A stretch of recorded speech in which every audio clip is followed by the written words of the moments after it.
आमंत्रित करता हूं। सतीश प्रकाश जी बहुजन समाज पार्टी के पूर्व राष्ट्रीय प्रवक्ता हैं और बहुत जाने माने चिंतक हैं। सतीश जी, आपका स्वागत। और आज आपको विशेष तौर पर इसलिए निमंत्रित किया गया कि आप बताएं, और जैसा कि मैं डिबेट में आप देर से जुड़े मैं बता रहा था कि 2007 में 30% वोट शेयर वाली पार्टी 17 साल के बाद 2024 में जब हम उस पर डिस्कस कर रहे हैं, वोट शेयर 9% बचा है। 227 एमएलए वाली पार्टी आज 1 एमएलए के लिए संघर्ष कर रही है, और कभी 24-25 मेंबर ऑफ पार्लियामेंट वाली पार्टी आज उसके पास एक भी मेंबर ऑफ पार्लियामेंट नहीं है। ये क्या पतन नहीं है बीएसपी का? नहीं, देखिए ब्रजेश जी, राजनीति में अगर आप असफल हैं तो जो भी लोग आरोप लगाएंगे निश्चित रूप से उन आरोपों को झुठलाया तो नहीं जा सकता। निश्चित रूप से कोई ना कोई खामियां रही होंगी कि अगर बहुजन समाज पार्टी यहां रही।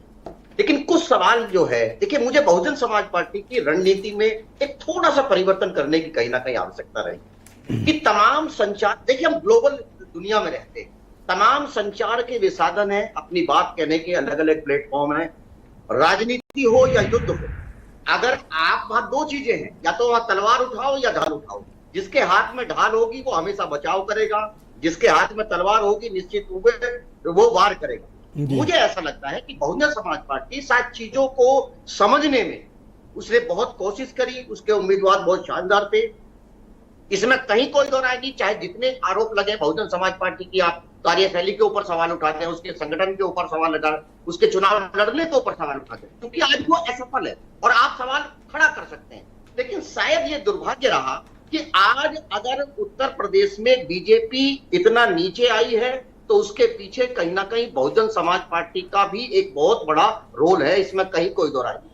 दो पिछले आरंभिक अवस्थाओं के 3 चरणों में कहीं ना कहीं बहुजन समाज पार्टी का जो वोट है वो पूर्ण रूप से इंटैक्ट रहा।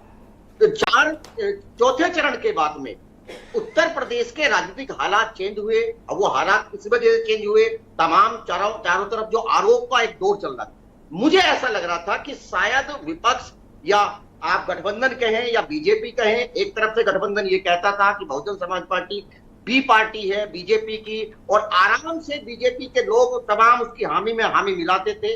आम लोगों के सामने शायद ये बहुजन समाज पार्टी इस बात को कहने में नाकाम रही। क्या आप ये मानते हैं कि समाजवादी पार्टी और कांग्रेस दलित समाज को ये समझाने में कामयाब रहे कि मायावती बीजेपी की बी टीम है और वो संविधान और रिजर्वेशन में के उनके हक को सिक्योर नहीं कर सकती हैं, और इसी वजह से कम्युनिटी में पैनिक हुआ और वो वोट चला गया इंडिया गठबंधन को?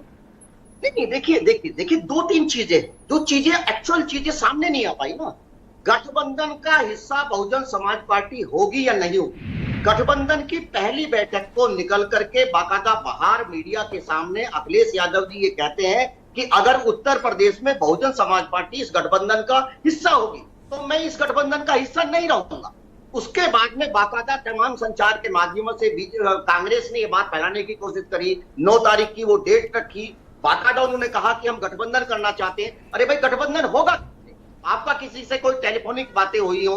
बाकायदा बहुजन समाज पार्टी ने 9 तारीख तक का इंतजार करने के बाद में आप देखिए कि वो 9 तारीख के बाद में बाकायदा। आप ये कहना चाहते हैं कि जानबूझकर इन लोगों ने, इंडिया अलायंस वालों ने मायावती की उपेक्षा की और उनको अपने गठबंधन का हिस्सा नहीं बनाया? Is it true?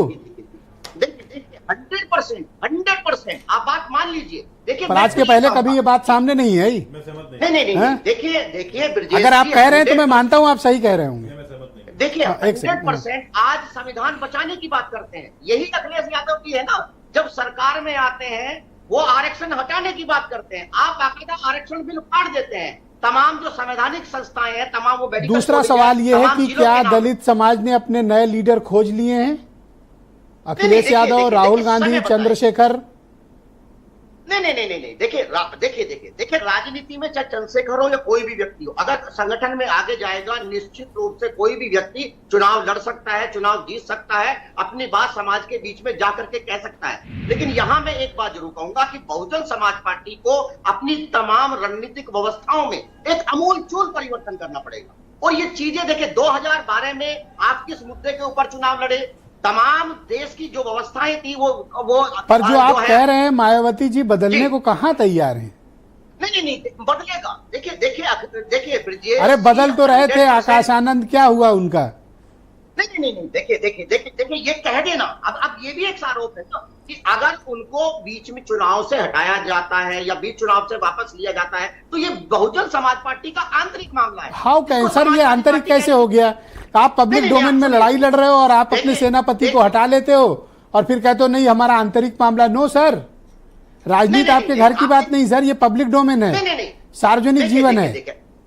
देखिए जब युद्ध तो युद्ध और जब संधि तो संधि।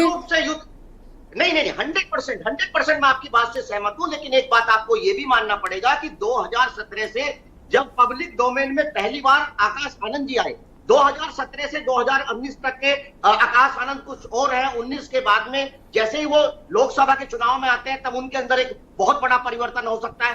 आप एग्री करते हैं कि मायावती को अब थोड़ा अपनी भूमिका में बदलाव लाना चाहिए और आकाश आनंद को राजनीतिक नेतृत्व देना चाहिए?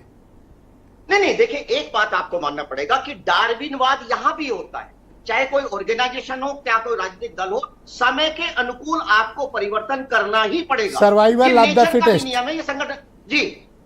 ओके